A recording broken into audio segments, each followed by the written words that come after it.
Plus de 3000 médecins exerçant en Suisse n'ont pas de diplôme reconnu. Ici Jean-Claude Célie, guérisseur pour le corps et l'âme à Mézières-Vaux. Le décès d'un patient de 22 ans en psychiatrie où la pénurie de personnel qualifié est particulièrement marquée suite à une erreur de médication soulève désormais des questions sur la formation des médecins. Son médecin exerçait sans diplôme reconnu en Suisse. Environ 40% des médecins exerçant en Suisse viennent de l'étranger, dû à la pénurie de praticiens ou de praticiennes. Cependant, le nombre de ces médecins exerçant sans diplôme reconnu en Suisse augmente fortement depuis plusieurs années. Plus de 3100 médecins seraient actuellement enregistrés selon l'Office fédéral de la santé publique, l'OFSP. Les diplômes étrangers reconnus par la Suisse sont ceux des pays de l'UE et de l'ALE.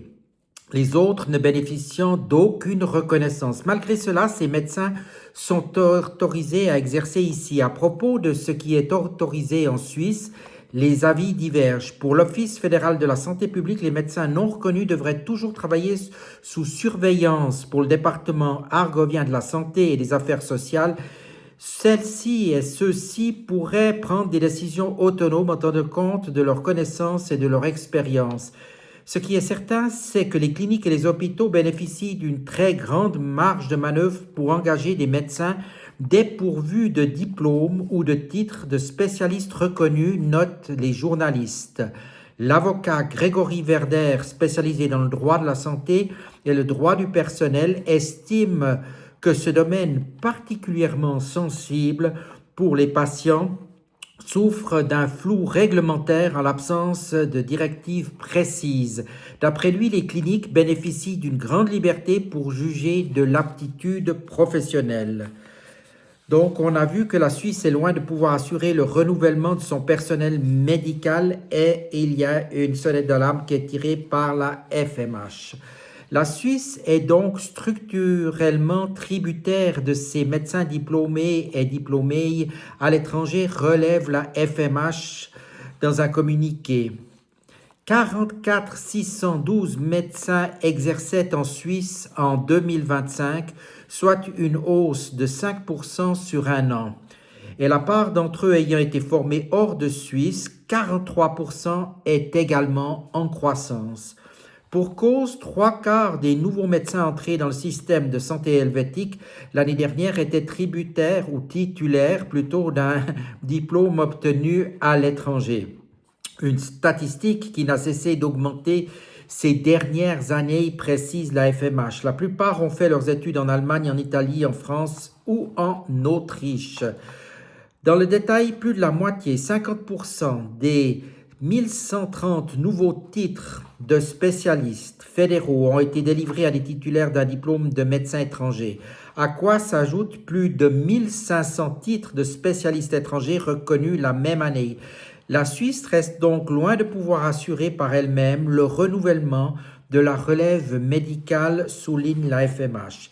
L'essence même de la médecine qui est donc actuellement vraiment en péril. La situation apparaît d'autant plus problématique que la hausse du nombre de médecins actifs en Suisse ne suffit pas à répondre au vieillissement de la population ni à la hausse des besoins en prestations médicales, indique la FMH. Tandis qu'en parallèle, l'âge moyen des médecins est de 50 ans et un quart ont 60 ans ou plus, laissant présager une importante vague de départ à la retraite d'une manière imminente. En 2025, toutes les disciplines confondues, la densité médicale s'établissait à 4,2 équivalents plein temps pour 1000 habitants en Suisse, soit un chiffre comparable aux pays voisins. La situation est en revanche beaucoup plus tendue dans la médecine de premier recours. 0,9 EPT pour 1000 habitants. Par conséquent, un tiers des cabinets de médecine de famille n'acceptent plus de nouveaux patients, rappelle la FMH. De manière générale, la statistique médicale 2025 montre que la pénurie de personnel qualifié met en péril la sécurité des soins, alerte ainsi la Fédération. Cette situation, conjuguée à une forte pression sur les coûts et à une charge administrative élevée, réduit le temps consacré aux patients et aux patientes. L'essence même de la médecine, déplore le communiqué. Augmentation des places d'études et baisse du temps de travail. Pour faire face à ces défis, la fêtière demande plusieurs mesures, notamment une augmentation des places d'études en médecine humaine et des postes de formation post-gradués au cabinet. La FMH plaide également pour de meilleures conditions de travail qui passent par un allègement de la charge administrative et des temps de travail plus équilibrés. Elle rappelle qu'en moyenne, les médecins travaillent environ 43 heures par semaine. Or, dans la profession, ce temps de travail est considéré comme un temps partiel, alors que les jeunes générations demandent des conditions de travail calquées selon les normes nationales, explique le vice-président de la FMH, Christophe Bossart, dans le dernier numéro du bulletin des médecins.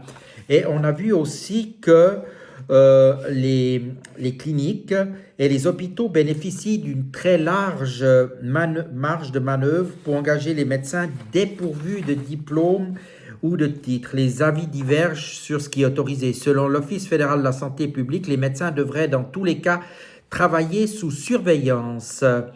Les PDAG affirment qu'ils peuvent tout au plus être engagés comme médecins adjoints suppléants. Les départements argoniens de la santé et des affaires sociales indiquent pour sa part que ces praticiens peuvent prendre des décisions autonomes en tenant compte de leurs connaissances et de leur expérience. Ils relèvent que les Good Clinical Practices exigent que les décisions de grande portée soient toujours soumises en concertation avec l'instance supérieure.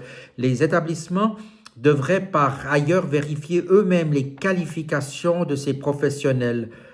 Voilà, on a vu qu'encore dernièrement, une femme originaire d'Europe de l'Est aurait exercé jusqu'à récemment comme médecin assistante sans avoir subi et suivi d'études de médecine et avec un diplôme présumé falsifié. Elle conteste ces accusations.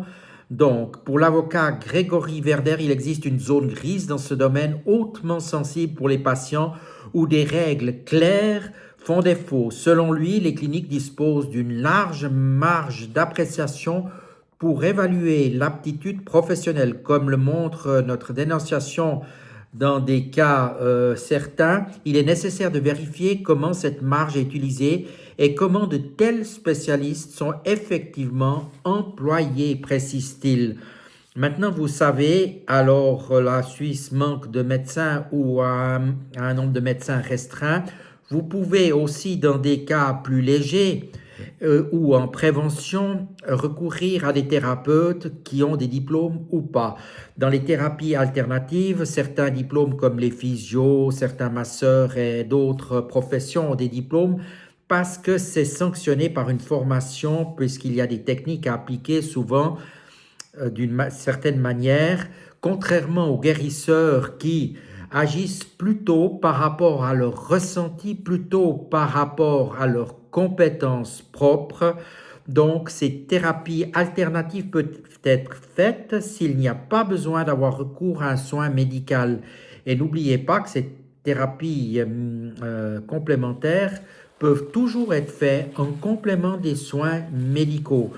Mais si vous anticipez en faisant ces thérapies alternatives ou complémentaires, vous éviterez peut-être d'aller chez le médecin trop souvent ou peut-être vous éviterez carrément d'aller chez le médecin pour un certain nombre de problématiques, car nous savons actuellement que beaucoup de problèmes, même des cancers ou certains troubles, sont dus à nos émotions, sont dus à d'autres choses qui sont très lourdes sur nous et que nous pouvons peut-être atténuer auparavant sans avoir besoin, en fin de compte, si cela n'est pas déclaré, d'un traitement médical. Je vous laisse réfléchir à cela. Cela contribuera aussi à faire diminuer les coûts de la santé, ce qui n'est pas négligeable et peut-être évitera aussi que l'on engage trop de personnes au niveau médical qui n'ont pas les diplômes reconnus ou qui n'ont pas tout simplement certaines compétences. Je vous remercie de votre attention et vous dis à tout bientôt.